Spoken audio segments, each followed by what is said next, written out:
You got a hold of that grand slam in the fourth, your first career collegiate home run. How'd that feel off the bat? Felt amazing. I was able to get my swing off with 2 strikes, and just thankful that the guys ahead of me were able to get on base and give me the opportunity to do that.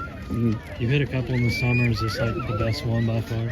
I'd say this, especially being at KPP, there's no better feeling just being with these teammates that we have all grown to love each other so much. So, yeah, it was a great feeling.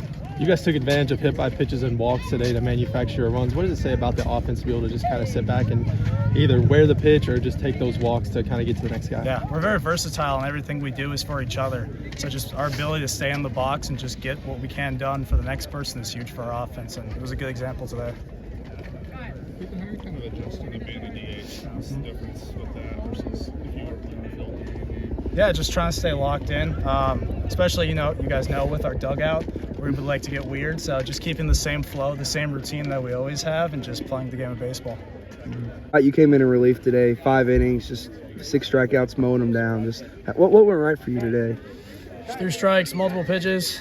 Devo set me up right, and Sayla helped me out in the pen. Yeah, 2/3 of your pitches today were strikes. So, what was that go-to pitch to punch out those 7 batters? I usually go changeup, but changeup and slider were both working for me today. So, How does your starting experience kind of help you stay kind of stretch out a little bit as a reliever now? it keeps me calm throughout the whole game. I'm able to pretty much stay the course the entire time. I take it like a start. They do a good job of giving me clean innings, and I just keep it the same way as it's always been. The staff as a whole has been really, really good through the first 10 games. What can you say about those guys that you see every day? Everybody's taking their role, and they're running with it. Evans doing the fireman role. Starters are playing great. Everybody's just kind of taking their role and going with it and doing their job. How important is it to give your team length in this stretch of just so many games right in a row, multiple midweeks, things like that? With 10 games, what do we have, 10 games in like 13 days or something like that? Yeah. I mean, it's good for the pen as a whole, and it gives guys other opportunities too. So as long as I can save the other guys as much as I possibly can, they can be ready on Tuesday and Wednesday and next weekend. You guys finished off the sweep today. I think 14 free passes, 8 steals. So what kind of went right for you all today? Yeah, I thought offensively we did a lot of good things. Obviously, people are going to remember the Hindle grand slam, which I thought was a big blow to the game, obviously. But even before that, how we got on, when you sit there and you look at, I just covered this with the guys. Luke got a base hit in the middle of the field. Montoya had a walk. Then we had a good tag up. TJ got a walk, and then the Hindle homer. So our ability to control the strike zone, we got hit by 7 pitches, and then the 8 stolen bases were key offensively. How important were Scott's 5 innings of relief since you guys have all these games coming up in such a short amount of time? Yeah, he's been fantastic, and he's been a starter his whole career. And we decided that we were going to throw the 3 guys that we picked on the weekends, and just basically told him how important it was for him just to accept whatever role, and he did. And he's obviously super talented, and he's got a ton of college experience, but his fastball movement, his slider and his changeup were phenomenal. Like he attacked on so many levels, and when he's at his best, he's filling up the zone with those 3 pitches, and he's getting our defense involved, especially in our infield defense. So he was fantastic, and I thought Ethan Walker got better from last week. We challenged him to ram his fastball in the bottom of the zone, to get his slider down, and he actually did that. And I thought his first and 4th innings were his best innings. So, and he worked around a couple singles, and that was fine. Scored 1 run, minimized, and moved the game along. It was good. Those 2 guys, they were key for us today.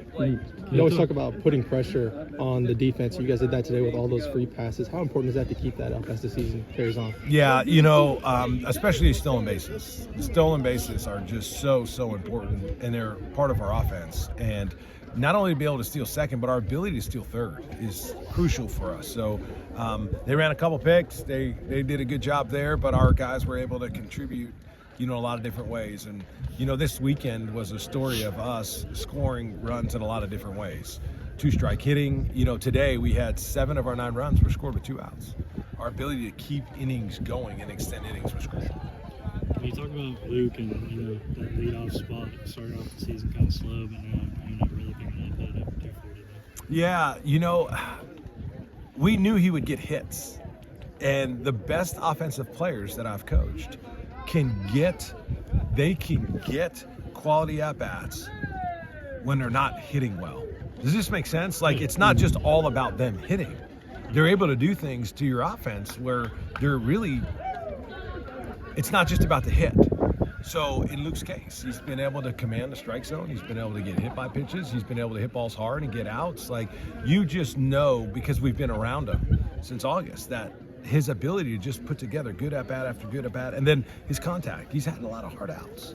And unfortunately, sometimes the guys are just going to stand there. And then, you know what, eventually he's going to miss hit one, and it's going to land. He's going to miss hit another one, and that's going to land. And it's just like, man, that's what we anticipated. So, but he is a great leadoff hitter in so many ways.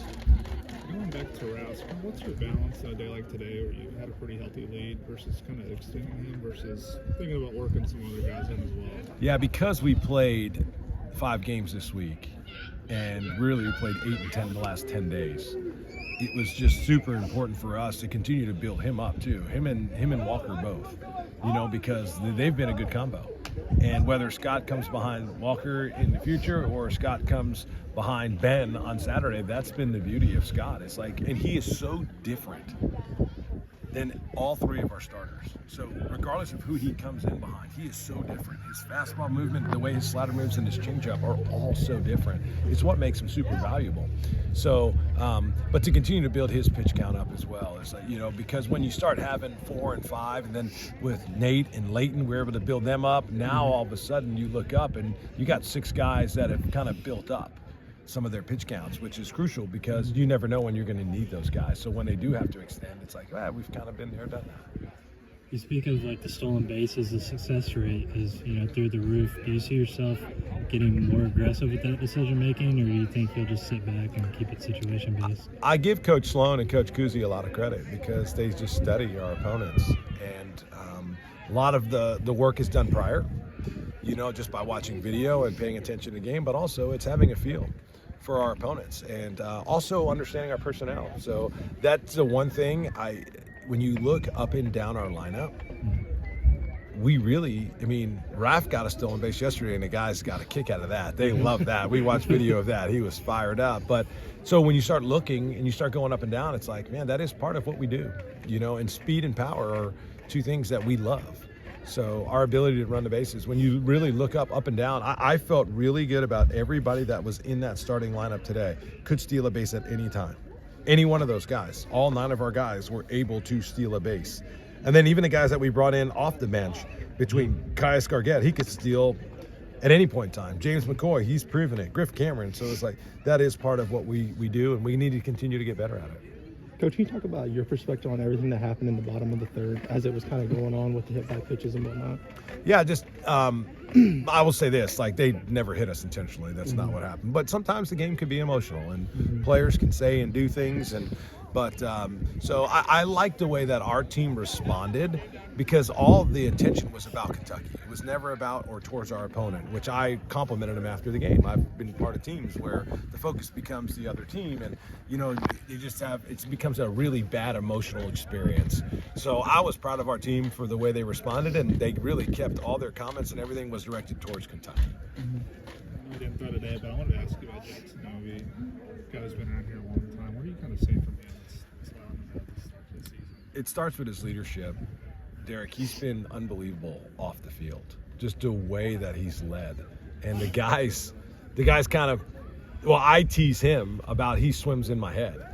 Meaning, like, he knows exactly what I'm going to say. Like, he could finish my sentences, which is kind of funny. That just means he's been here a long time, I guess. But he's been a great leader. And his ability, again, to land multiple pitches for a strike. And you know what? His four-seam is good. And there are some of these, I'm watching some of his pitches on video, and they are just taking off the other way. And he's been able to stick some in there. So, his leadership is what I really believe. Like, not only does he have experience, but his leadership has been phenomenal. In this year, it's kind of the rarity for 4 years. So, for you as a coach, how much enjoyment is there to have someone still around here that you say can finish your sentences? Same with Evan Byers and Devin Burks and James McCoy and these guys that have been in our program. And James has been phenomenal he's been an unbelievable teammate too. We've started him at right, we've started him at first base, he's pitched, he's done so many great things for us. And listen, like James and Devin, like their attitudes have been unbelievable. I mean, they went from guys, they played every day last year, and Devin's playing every other game. James is like doing whatever we ask him to do. Like, hey, I was sitting there, if we were next defender, I was like, we're going to play James at third if we have to, because everybody else was out of the game. We'll put James, he would be like, yeah, come on, do it. So I've just appreciated those guys. Just so when you think about all the guys that have been here for a while, and I think I mentioned them. Hopefully I didn't leave anybody off. I apologize if I did, but it's just neat to have guys like you had mentioned that have been in our program for a long time, and they've been unbelievable leaders to try to teach every guy I mentioned. So I know your question started with Jackson and led to all those guys, but man, just great dudes, like amazing, great baseball players, but just amazing guys. They just help our culture so much. Dylan Coombs for several pitches today. Is he okay coming out? He is. He told me. He told me. I like to tease him that sometimes he doesn't move his teeth when he talks. But he's like, Coach, I'll be in the training room tomorrow. That's what he told me. He was like, what a guy, man. And you know what? I had him and the other guys stand up in front of the team at our team meeting. Just the courage that it takes. And for him, he got hit 3 times in 3 different places. And for him to stand in there and do that, I thanked the guys, just because the level of toughness that takes to stand in there. I was just proud of him. And but yeah, he said he'd be in the training room. There's no doubt. Yeah, great guy, great leader. He's been great to have.